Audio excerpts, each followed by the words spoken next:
Amigos del Vanguardista y Enclave Televisión, estamos en un diálogo directo con el expresidente de la República, Lenín Moreno Garcés. Compartimos este diálogo con el colega periodista Byron Galarza. ¿Qué tal, Byron? Un afectuoso saludo. Camilo, para mí será un gusto, por supuesto, compartir contigo con el expresidente.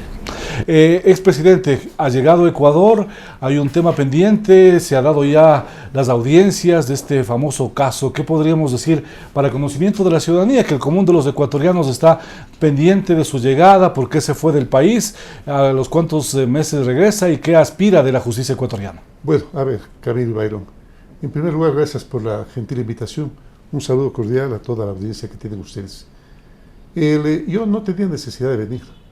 Yo estaba cumpliendo con funciones para el Instituto Interamericano de la Democracia y antes para la OEA como comisionado para el tema de las discapacidades. Pero, y podía haber seguido el juicio de manera telemática, pero preferí venir a dar la cara.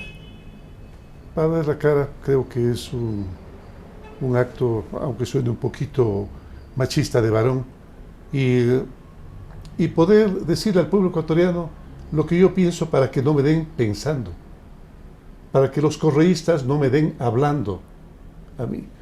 La verdad es que mi verdad la he podido exponer en medios independientes como los de ustedes, porque en aquellos medios que están atados al correísmo y en aquellas granjas de trolls que tienen y en gran cantidad, es imposible hacer algún tipo de declaración. He hecho ya varias entrevistas y tengo todavía unas 3 o 4 semanas de entrevistas pendientes que las voy a realizar, porque al pueblo ecuatoriano hay que hablarle con la verdad. La verdad no hay que tenerle miedo.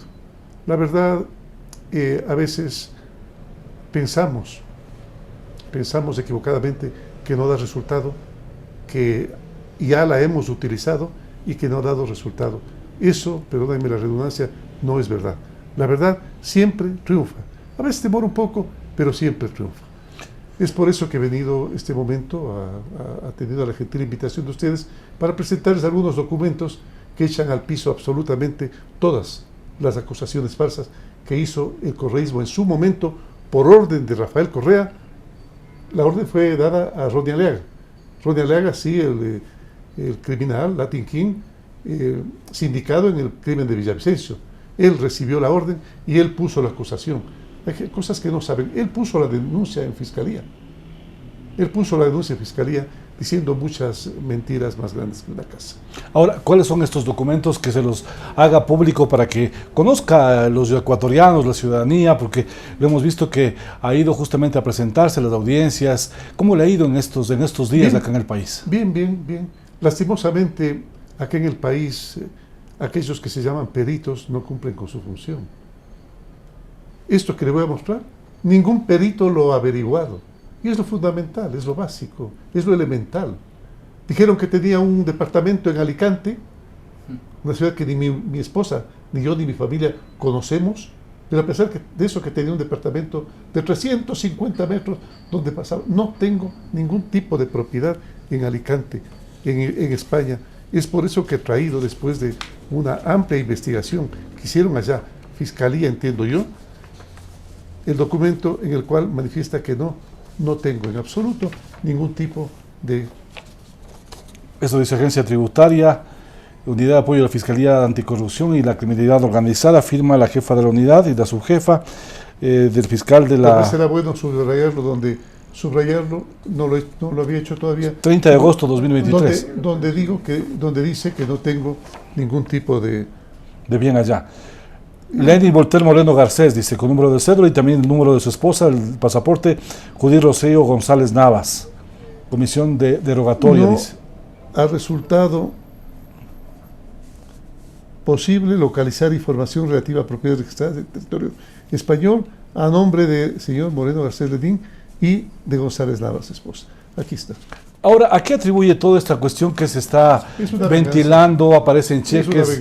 Y no solo a usted, también a su hija. ¿Y cómo le ha afectado en su familia? Bueno, sin duda molesta.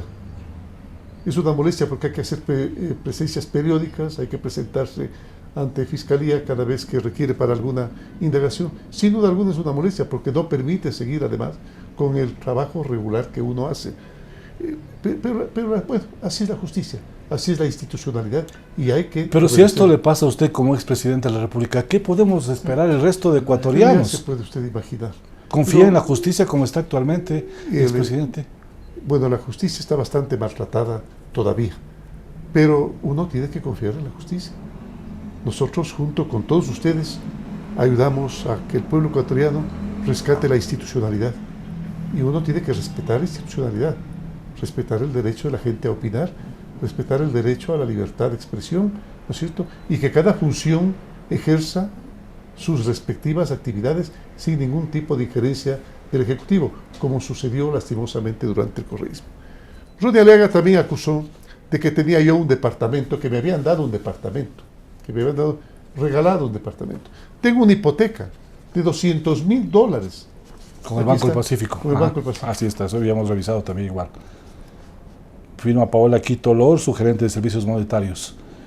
A Moreno Garcés, Lenin Voltaire. 200,000 fue la hipoteca. El departamento costaba $253,000. Dijeron que costaba $500,000. No sé dónde se lo sacaron, porque ningún perito fue al edificio a preguntar, porque hay algunos departamentos en venta, si un departamento similar cuánto cuesta. Solo con información a una persona muy conocida, el departamento similar al mío lo vendió en $185,000. Yo lo compré en $253,000 y dijeron que me lo habían regalado. A mi hija, a mi esposa, le acusaron de tener de que había recibido como coima una vajilla. La vajilla fue comprada el 11 de enero, una vajilla con IVA $3,176. La familia Patiño se reunió e hizo una vaca porque estaban invitados al matrimonio de mi hija, que era el 13, 2 días después. Aquí está el recibo de la compra de la vajilla por parte de ellos. Y ante los cheques que están apareciendo, ya le explico, por favor. A mi esposa le acusaron de que había recibido $1,500 por concepto de una coima,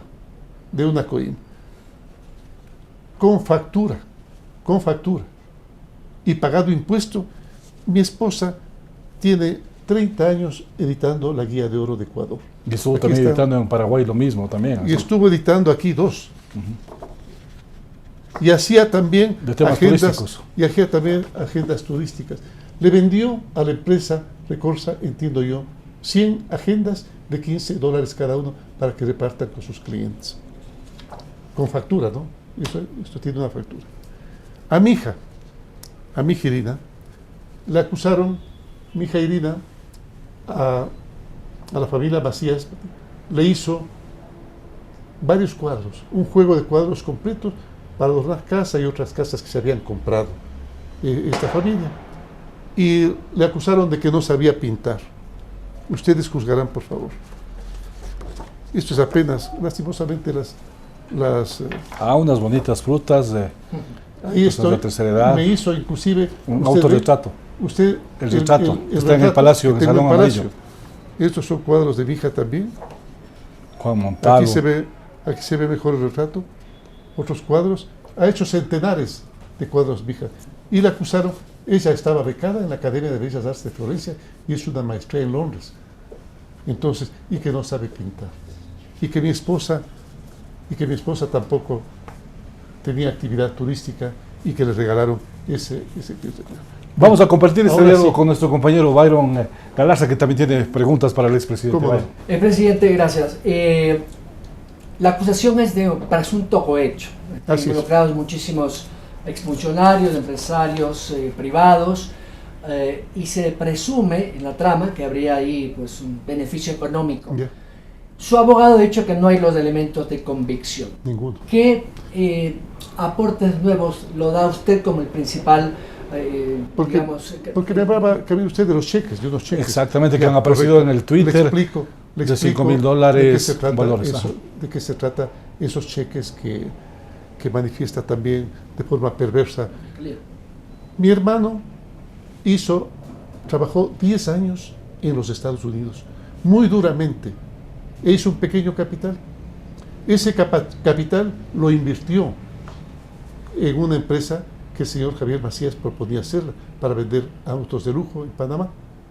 Invirtió el dinero. Luego, no sé si es que la empresa falló, no sé si es que funcionó. A mí no me gustaría ser de abogado de mi hermano, él tiene su propio abogado. Pero le devolvió el dinero con cheques para que pudiese cambiarlos en Panamá y traer dinero acá. A mi hermano no le tocó sino hacer ese mecanismo.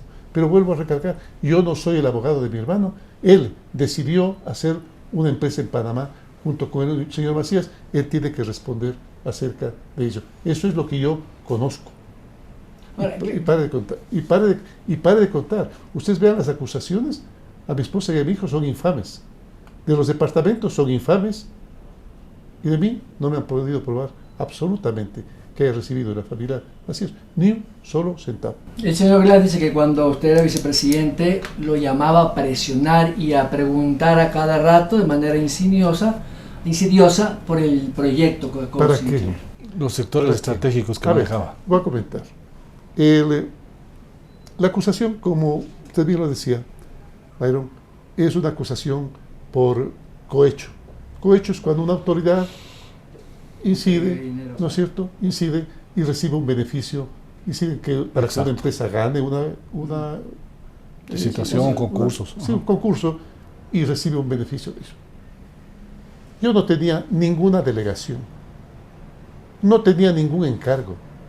Y he pedido que le digan a Jorge Glass, a Rafael Correa, si yo tenía alguna delegación, algún encargo para manejar el proyecto más grande de aquello que se llamaba la Revolución Ciudadana. En primer lugar, a mí no me iban a encargar nunca el proyecto más grande de la Revolución Ciudadana. Además, porque yo no sé de esos temas. Nunca una opción, nunca una decisión, nunca un encargo, nunca... ¿No se reunió nunca usted con ninguno de los contratistas chinos? Me reuní. Creo que me reuní una vez, y le voy a explicar por qué. Porque el embajador hace visitas protocolarias. Y en más de una ocasión trae a algún empresario, al cual se le saluda, se le oye un poco y se le despide dándole un cafecito y pare de contar. Y pare de contar. ¿Por qué cree usted que el señor Glass lo quiere involucrar de esa manera? Él cree que yo le acusé. Él cree que yo fui el causante de que a él le eleven esos cargos acerca de corrupción. Pero no fue así. Porque era la primera vez, hace mucho tiempo, que la justicia era independiente. Tal así que la justicia me seguía a mí mismo. Claro. Por una acusación de errónea. Salazar inició la investigación contra ambos. Claro. Y quien firmó este famoso contrato fue el que firmó el contrato fue Correa con el ministro de Energía, el ministro de Finanzas y entiendo que el encargado de Select, creo que eso, él firmó el contrato. Él, Correa, decidió que se haga la modalidad gobierno a gobierno con China. Él eligió la empresa. Y él también entregó las garantías cuando ya se inauguró la... Porque después vino el encargo de él a Glass. Y Glass llevó adelante la construcción del proyecto. Todo el proceso lo llevó Glass. Entonces, así que en el año 2010 viaja Jorge Glass a gestionar el financiamiento en China. Con el Exim Bank de China. Y luego viene la construcción. Yo ya no estaba acá. Luego viene la construcción. Es por eso que pidió la auditoría donde se encuentran todas estas fisuras de este proyecto. Pero eso es después. Porque primero se hace la entrega del proyecto. Así es. Viene el presidente Xi Jinping de China. Entrega el proyecto con la presencia de Rafael Correa y con la presencia de Jorge Glass. Yo ni invitado. Cuando asumo el gobierno,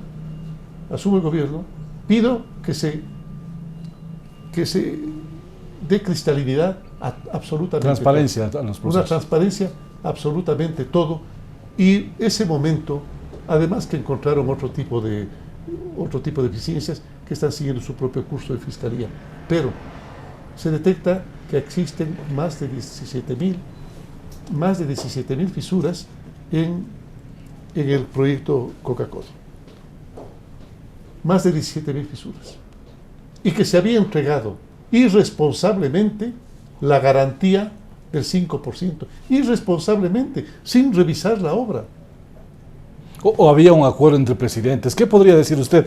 ¿Desde cuándo se rompe eso esta no relación? lo Porque conozco. en principio se hablaba de, acá en Los Chiris, muy cerca de la cercanía que él Sí, refirió a sí, usted para la teníamos presidencia. cercanía, sin duda alguna. Teníamos cercanía. Además, se había convertido en una pequeña amistad, ¿no es cierto? El expresidente para ese tiempo, sabe que yo no necesariamente estaba de acuerdo con todas sus decisiones. No estuve de acuerdo cuando él ordenó a sus ministros que no acudan a los medios de comunicación. Yo sí fui. No estuve de acuerdo cuando le siguió el juicio al Universo y a Emilio Palacio. Yo no estuve de acuerdo. Es más, le convencí al presidente de que no cobre esos 20, 30, 40 millones, no recuerdo, que fueron el resultado del juicio. ¿Cuánto? 100 millones. No recuerdo exactamente cuánto era, pero que no cobre. Que era momento, le dije, es momento de la generosidad. Es momento de ceder. Porque yo creo mucho en los acuerdos mutuos, en el diálogo, en los acuerdos mínimos. Y era la mejor carta que tenía en ese entonces para la presidencia de la República. lastimosamente no me hizo caso en el tema de Emilio Palacio. No tenía que hacerme caso en todo. Luego vino su decisión de, a su Asamblea Nacional y a su Corte Constitucional, ordenarles que haya reelección indefinida. Un tema que no constaba ni en los principios de Alianza País ni en la Constitución del 2008. Le dije que no estoy de acuerdo. Alguien me decía, ¿y cómo lo prueba? Muy fácil. Vean el periódico de esos días, porque me hizo la entrevista Lenin Artieda, y a él se lo dije personalmente. No estuve de acuerdo tampoco en que yo sea candidato. Cuando me fui y no quise ser otra vez candidato a la vicepresidencia, le dije a él en su oficina, por si acaso yo ya no quiero ser candidato. Me voy a Ginebra y quiero allá terminar mi vida profesional. Cuando vio que a pesar de haber exigido a su corte y a su asamblea la reelección indefinida, cuando vio que no le daban los números porque tenía como el 30% de aceptación popular, andaban bastante mal, y sabe que sus adláteres, ninguno podían haber ganado las elecciones, me va a ver a Ginebra, él y Ricardo Patillo. Y durante 2 o 3 horas me tienen en la oficina convenciéndome. No sabe lo que me costó después de explicarle a mi esposa y a mis hijas el hecho de haber aceptado al candidato. Claro, porque eso es una cuestión familiar también, que tiene que ver la familia también. Lo que pasa es que yo le dije, mira, Rafael, existe demasiado ruido, principalmente acerca del compañero Jorge Glass, y se lo dije, demasiado ruido. Y él me juró, casi sobre la Biblia, de que no existía absolutamente nada. Ahora, ¿cuál es el futuro político de Lenín Moreno? Se habla de que viene a la alcaldía de Quito. ¿Cómo está esta situación? A la alcaldía de Nuevo Rocafuerte quisiera ir. El pueblito donde nací, donde no hay sino creo que 1000 votos. No, yo creo que mi vida política, mi punto de vista presente, porque uno no es nunca pitoniza ni está en capacidad de pregonar el futuro. Uno no sabe lo que le depara el futuro. Yo jamás en la vida pensé que iba a ser presidente de la República y lo fui. Y con una época de COVID, ¿qué es lo que más recuerdo que se lleva de la gente en su gira por fuera y ahora que está en el país? En primer lugar, la mesa servida. No había ni la mesa. No había ni siquiera para pagar los sueldos del primer mes.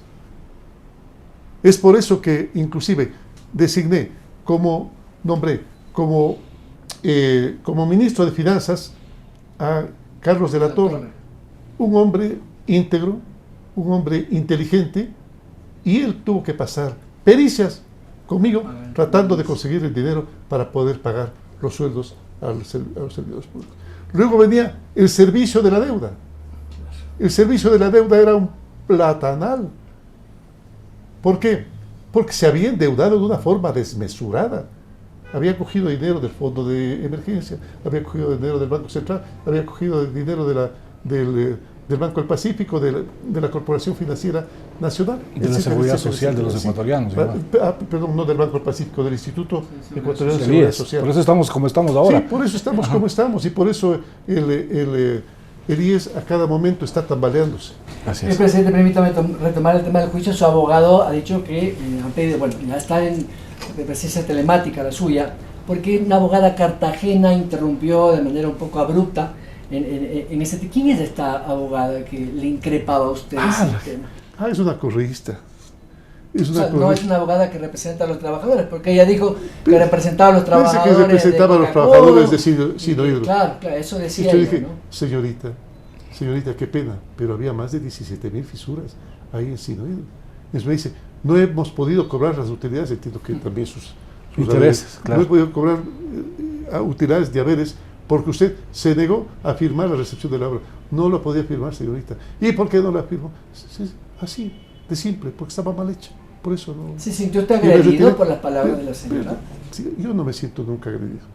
El que agrede es el agredido. Porque yo le vi en un video a ella de algunos años atrás en el que se refería en malos términos de usted. Sí, un video que lo yo en sus redes sociales. recién sé quién es ahora. El momento en que salió, creo que en la data salió ella deseándonos la muerte a todos los que conformábamos el gobierno. Bueno, pues está en su derecho de hacerlo.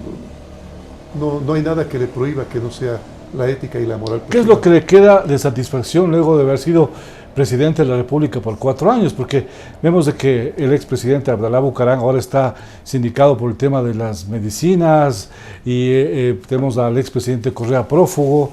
Y esa es la realidad, estamos viviendo con un nuevo gobierno. ¿Qué espera del actual gobierno del presidente Noboa? ¿Confía en la justicia ecuatoriana? Yo creo que, en primer lugar, por si acaso, para cierto tipo de acusaciones idiotas, que dicen que he hecho un acuerdo con el actual presidente. Ajá.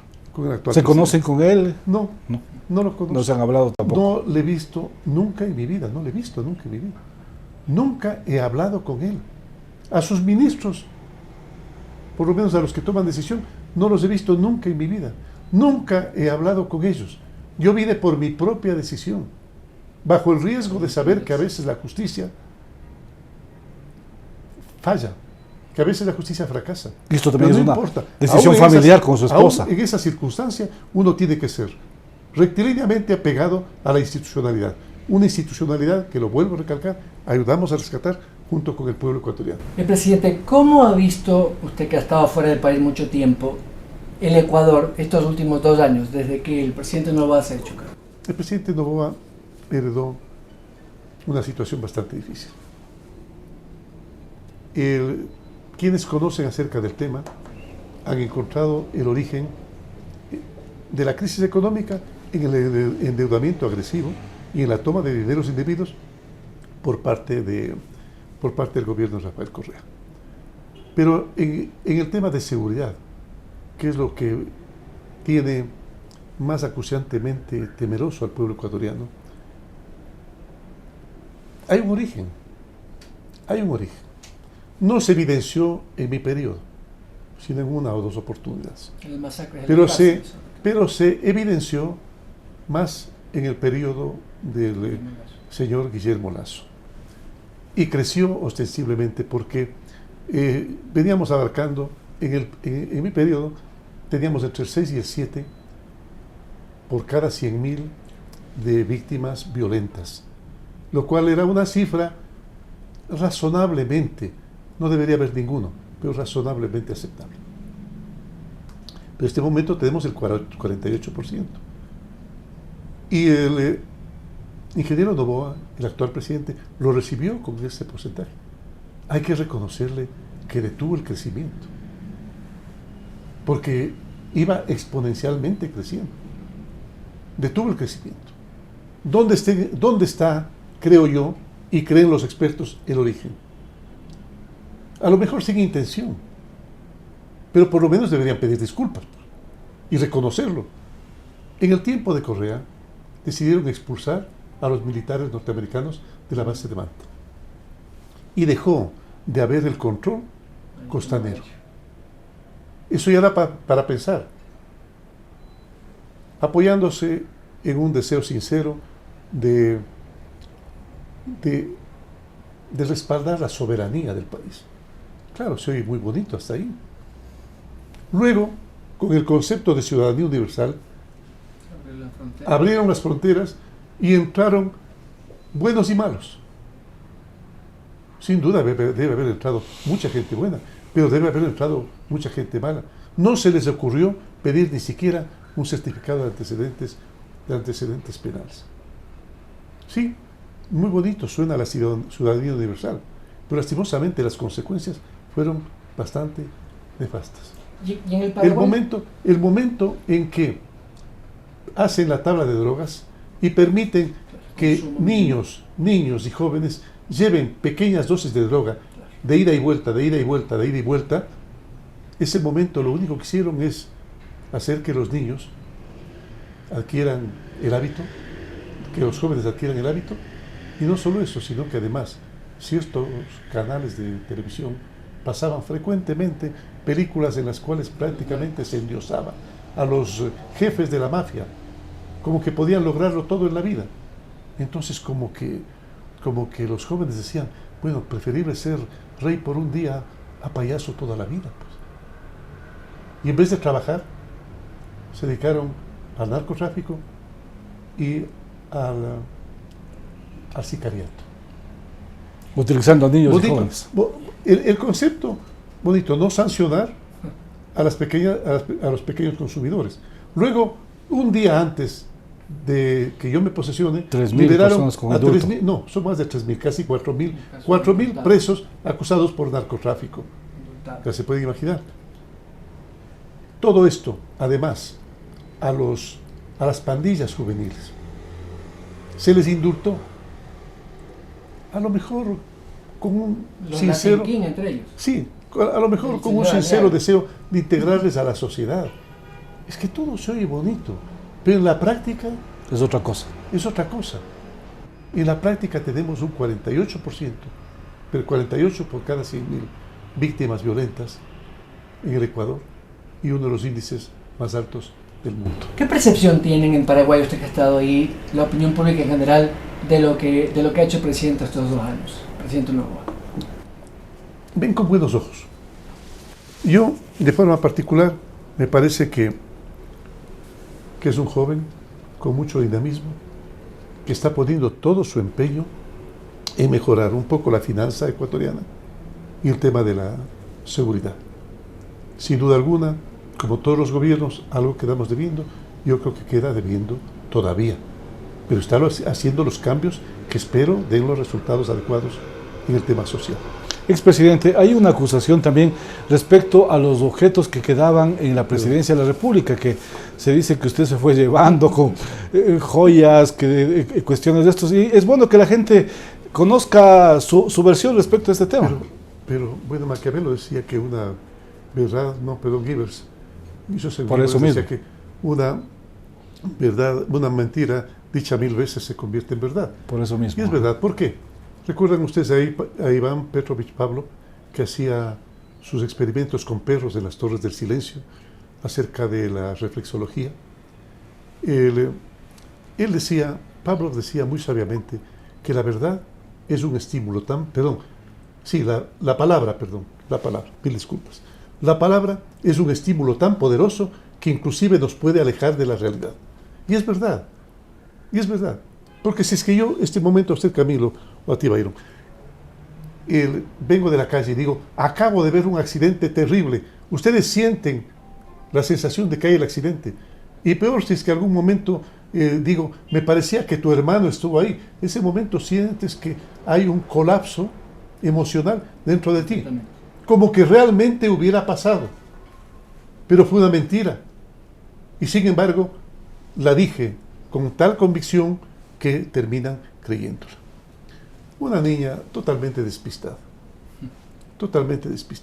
que cree que en el Palacio de Gobierno, que tiene un director de bienes patrimoniales, uno puede entrar y llevarse las cosas a la casa. ¿Qué vamos a hacer? Fue al Palacio. Porque había visitas al Palacio de Gobierno. Y el director había un hermoso piano para que la gente pueda ingresar al Palacio. El director del Palacio, el director de Guardia dijo, todo está completo, está en una caja fuerte. Y además cuando uno va de presidente, siempre los regalos de los mandatarios, con sus visitas a... Además, uno tiene que dejar esos regalos. Es que son del Estado ecuatoriano, no de la Collar, no recuerdo, un anillo, los aretes de mi esposa, ahí quedaron. Un caballo que tenía muchos elementos de oro, ahí quedaron. Es decir, todo lo que me regalaron, a mí me dieron poco porque yo no visité muchos países árabes que eran los que eran sumamente generosos. Preferí no ir. Por varias razones preferí no ir. ¿Qué le faltó hacer en su gobierno? Siempre queda algo que hacer. Muchas cosas. Quedó trunco, a pesar de que se hizo 25.000 casas. 25.000 casas. Y ustedes pueden verlo en internet. Y geolocalizadas. Las urbanizaciones. 25.000 casas se construyeron. Nunca se han hecho tantas casas en el Ecuador. Se construyeron y dimos además más de 100.000 beneficios para que la gente pueda adquirir su casa. Con los bonos. Sí. Lastimosamente, y hubiéramos seguido, no sé si hasta completar los 250.000 que era mi aspiración, pero hubiéramos seguido si no hubiera sido porque nos vino primero el octubre, en el cual Correa, aliado con los indígenas dirigidos por... Incendiaron la Contraloría. Claro, hicieron como nunca antes una revuelta a nivel nacional. Quito, recuerda esa guerra campal. No, Quito, Ambato, Cuenca. ¿Usted se arrepiente de no haber sido más duro en las represiones en el 2019 contra Issa y Vargas? ¿Cree usted que ahí pudo haber habido más mano dura y haber evitado todo lo que pasó? No. A ver. La policía y el ejército tenían la orden de cuidar la propiedad de los ciudadanos y tenían que cuidar la integridad de los ciudadanos. Pero al mismo tiempo, siempre hay la dificultad para ellos de que cuando se exceden un poco en la fuerza, les toca pagar luego consecuencias muy graves. Ustedes recuerdan del policía que no se atrevió a disparar al criminal, creo que era venezolano, colombiano, que iba a acuchillar a una señorita. Justamente fue en Ibarra, ¿eh? Sí. ¿No es cierto? ¿Por qué no se atrevió a acuchillar? Porque él sabe que un año antes, medio año antes o un año antes, un policía, cuando lo perseguían personas contrabandistas, para quemarlo, hizo un disparo casual y le pegó en la frente a uno de ellos. Miren, de espaldas. Y si hubiera apuntado, no lo hubiera pegado nunca. Lo único que trató es de espantarlos, de asustarlos. Y todavía creo que sigue pendiente ese juicio. Creo que recién lo liberaron de ese... Le decía esto porque da la sensación de que Issa y Vargas quedaron impunes después de lo que hicieron, porque incluso la justicia no logró condenarlos a nada luego de lo que hicieron. Es que, verá, se dijo que se iba a hacer desde la Asamblea un perdón y olvido. Lo cual era de ida y vuelta. Para nosotros también, pues, para la policía, para el ejército y para los indígenas y los manifestantes. Pues la Asamblea lo hizo solamente para ellos, para los que se levantaron, para los que agredieron, es a los únicos que se les dio ese indulto por parte de la Asamblea. Así son las cosas terribles. A veces, el otro día veía que Correa abría muy elegantemente un libro en el cual decía la obra de Moreno y veía páginas en blanco. Nosotros construimos el hospital de Diez del Sur, el hospital de Chone, el hospital Durán. Les restauramos completamente el hospital Velasco Ibarra de Tena. En el hospital de Ibarra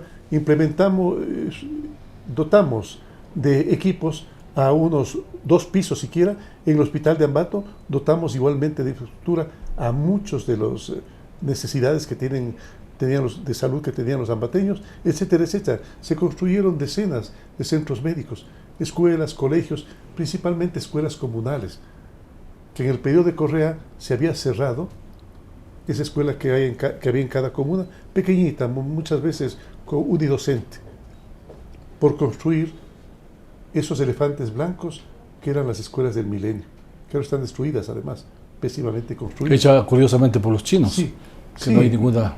Las escuelas del Milenio se podían ver muy bonitas, pero no pero tenían los niños acceso. indígenas No tenían cómo llegar. no caminan 14, 15 kilómetros, 10, 12, 14, 15 kilómetros para ir a la escuela.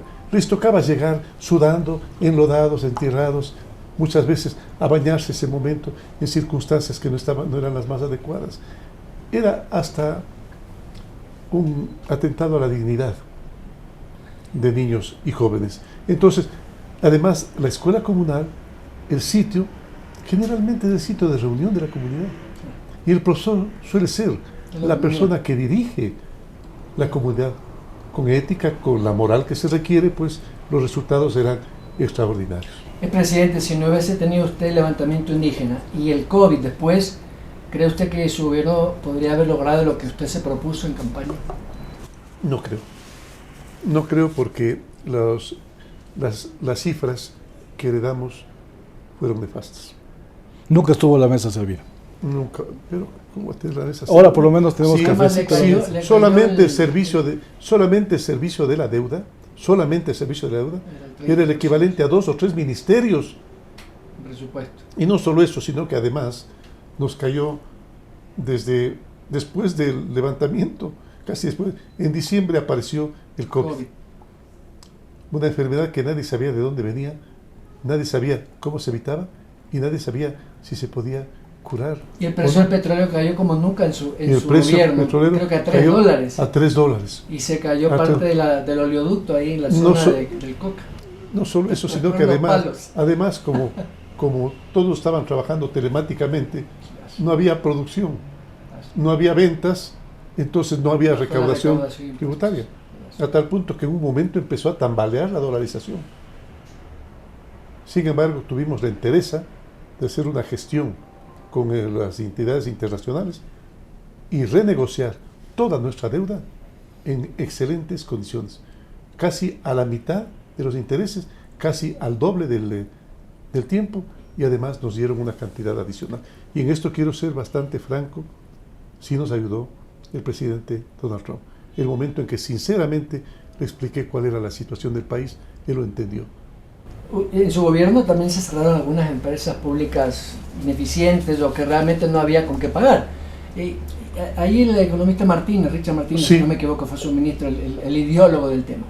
¿Cree que fue suficiente o se pudo haber apretado un poquito más el cinturón? Ojalá hubiéramos podido hacer más. ¿Y sabe por qué se lo digo? Porque lastimosamente hay entidades que no tienen ni siquiera la contabilidad en orden. Y que hasta que hagan la contabilidad, hasta que les dé la gana de hacer la contabilidad, ya pasa el gobierno. Claro. No tienen en orden. No tienen en orden. Por favor, averigüen qué entidades nomás son. Y eso genera corrupción. Muy poderosas, claro, el momento en que usted no tiene contabilidad. Claro, no sabe con qué cuenta. Lleva las cuentas como en una tienda. Pues. Ingresos y egresos. Y egresos puede poner cualquier cosa. Ahora, expresidente, ¿cómo es su día a día ahora? ¿Cómo mira el Ecuador, que está nuevamente aquí en la capital de los ecuatorianos? ¿Cómo está su familia, sus nietos?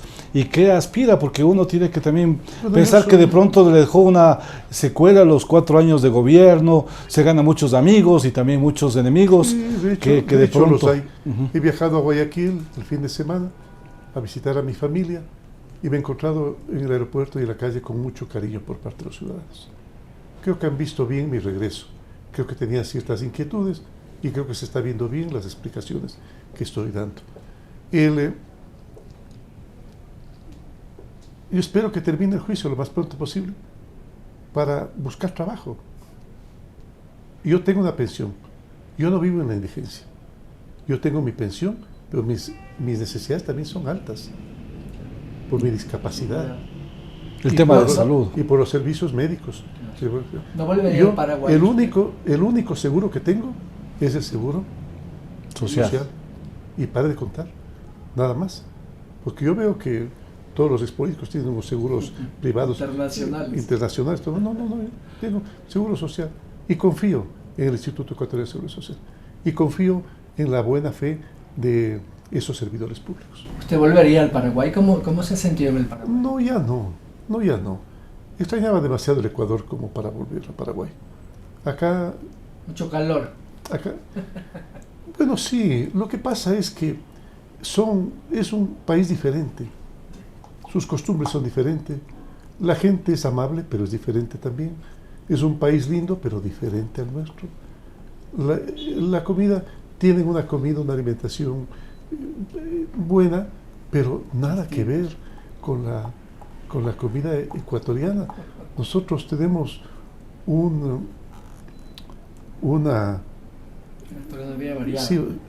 comida tan variada que usted pasa de pueblo a pueblo y ya encuentra cierto tipo de platos o dulces diferentes, o el pan diferente, etcétera, etcétera, etcétera. Es decir, qué hermosura encontrarse con que la comida de Manabí, la comida de Guayas, la comida de Esmeraldas, la comida de Los Ríos, la comida la comida de Santo Domingo de los Colorados es diferente a la comida que tenemos aquí en la sierra, y la comida de la sierra es diferente a la comida que tenemos en el oriente. No olviden que yo soy amazónico. Yo nací en lo más profundo de la Amazonía, allá donde el río Napo topa con la frontera con el Perú. Ahí nací yo. ¿Y por qué nací? Porque mi padre y mi madre eran enamorados de la docencia. Iban creando escuelas en el río Napo. Ahí adquirí mi conciencia social. Ahí adquirí el sentido de patria. A la patria hay que amarle entrañablemente. Y a lo que se ama no se le roba. Y a lo que se ama uno hace cada uno, de acuerdo a su potencialidad, de acuerdo a sus habilidades, a sus destrezas, a sus conocimientos. Cada uno pone el grano de arena que el Ecuador necesita. ¿Se siente usted con la conciencia tranquila después de todo lo que ha pasado? ¿Con lo que ha vivido en lo personal, en la función pública? Lo que pasa es que, a ver, la conciencia tranquila es muy difícil tenerla. Porque hay muchas veces en que uno no hace una cosa que debía haber hecho y hace algo que crees en beneficio del país y no resulta así. A veces toma decisiones equivocadas. Es común que nosotros, los gobernantes, nos equivoquemos, pero lo importante es que haya buena fe, pero sobre todo que haya un buen equipo. John F. Kennedy decía que un hombre inteligente selecciona para el trabajo a gente más inteligente que él, más inteligente en cada uno de los temas. Y uno tiene que ser el director de orquesta que maneje a quienes tocan los instrumentos de manera coordinada, ¿no? Y usted decía justamente que recibió una pensión, pero ¿a quién perdonaría? Porque usted ha sido ofendido injustamente por el propio expresidente, que se hablaba justamente, lo formó, hicieron una amistad y se hablaba de un equipo y que el Ecuador de las maravillas. Él me juró, casi ante la Biblia, allí en Ginebra, y por favor pregúntenle, en la oficina de enviado especial que tenía yo, una oficina pequeñita, ¿cómo está? Me juró casi sobre la Biblia de que me iba a dejar gobernar. Porque yo le dije, tú sabes, Rafael, que yo no estoy de acuerdo en todas las cosas que tú haces. No importa, Lenín, con estas palabras, para no equivocarme. Tú eres el presidente, tú tomas tus decisiones. Yo me voy a Bélgica a atender a mi familia, que ya por mucho tiempo, casi 10 años, los he abandonado. Así dijo. Y sin embargo, desde el primer día empezó a atacar. Algo más que falte decir, aprovechando esta gran audiencia de Enclave, El Vanguardista, los medios de comunicación, que también ha sido, justamente alguien decía, no se vendió bien, no hubo el gasto de propaganda de las sabatinas en su gobierno, pero estos espacios independientes buscan este tema. ¿Qué podía hacer si no había dinero? ¿Qué podía hacer si no había dinero? Cuando el director de comunicación me dijo, hacemos... Don Andrés Michelena. No, por favor, necesitamos ese dinero. Lo que además era gastos de viáticos. No quiero propaganda. Es más, bueno, ustedes recordarán que todos los presidentes anteriores habían hecho que en cada oficina haya detrás de la oficina, en la pared, el retrato. Y yo dije que no, que basta de ese culto a la personalidad, que había que poner retratos de personas que hayan servido a la patria en el pasado. Montalvo, Daquilema, Manuelita Sáenz, Manuela Cañizares, Leonidas Proaño, etcétera, etcétera, etcétera. Usted hablaba de Donald Trump.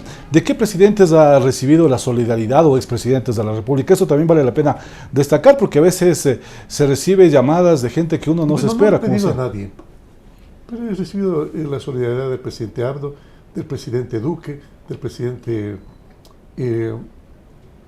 Rodríguez, un poco de los que recuerdo. No es que yo he pedido absolutamente nada. A mí cuando me dieron honoris causa, no eran gestionados por embajadores, que hubiera podido tener muchísimos, ni eran solucionados de otra forma. No sé si saben a qué me refiero. No, yo tengo unos honoris causa que están allí. Así como la medalla de la universidad de mejor egresado, que en su momento me negaron a dar. A pesar de tener las mejores notas, me negaron. Luego me la dieron y está ahí guardada, está archivada. Yo creo que estos momentos son momentos de guardar las medallas, guardar los títulos y sacar los libros para pensar en las soluciones que podría tener el Ecuador. Este juicio durará un poco más de tiempo. Luego, ¿qué va a ser del futuro de Lenín Moreno y su familia? Al paso que va, yo creo que va a ser jaula cavada, pájaro muerto, como suele decir, porque se demoran. Un perito se demoró 2 o 3 días y hay como 120 peritos. Y unos peritos, Dios mío, unos peritos. No le digo que peritos que dicen que han hecho el peritaje de páginas web. Tú tienes una página web, ustedes tienen una página web. ¿Cómo es que si yo les estoy acusando de algo a ustedes, es hacer el peritaje de la página web? Pues, o sea, tengo que ir, si te acuso que a ti te han entregado un departamento, la empresa tal, es ir a conocer el departamento, pues. Y si es que tú dices, tengo una hipoteca, voy al banco. Eso hace un perito, pues.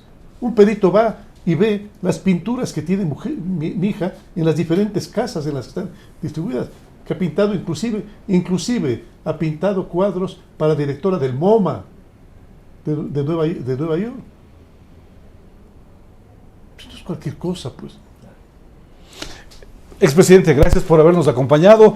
Tenemos una gran audiencia en el Ecuador y el mundo y pues el resto de países también que siga.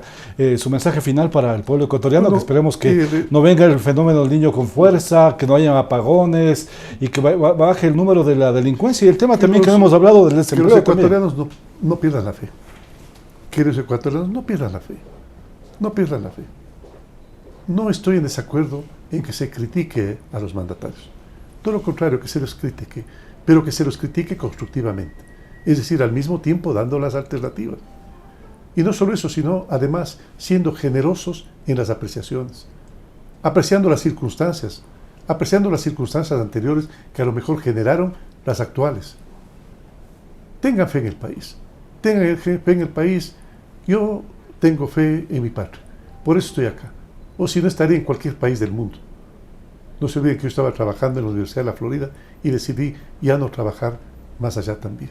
Sí, porque tengo fe en mi Ecuador. Sé que vamos a salir adelante. Sé que vamos a salir adelante. Contamos con todos ustedes. Como dice la canción, yo tengo fe que todo cambiará y que vengan buenos días para nuestro país. Gracias al expresidente de la República, Lenín Moreno Garcés, a nuestro compañero Byron Galarza y a ustedes, la gran audiencia de El Vanguardista. Síganos en la página web, en la radio, el periódico, el canal y por supuesto a Enclave Televisión. Gracias a nuestro productor también, el día de hoy, Juan Carlos Almeida. Y pues estaremos en contacto con más entrevistas de interés para todos ustedes. Gracias por seguirnos y compartir esta entrevista. Hasta pronto.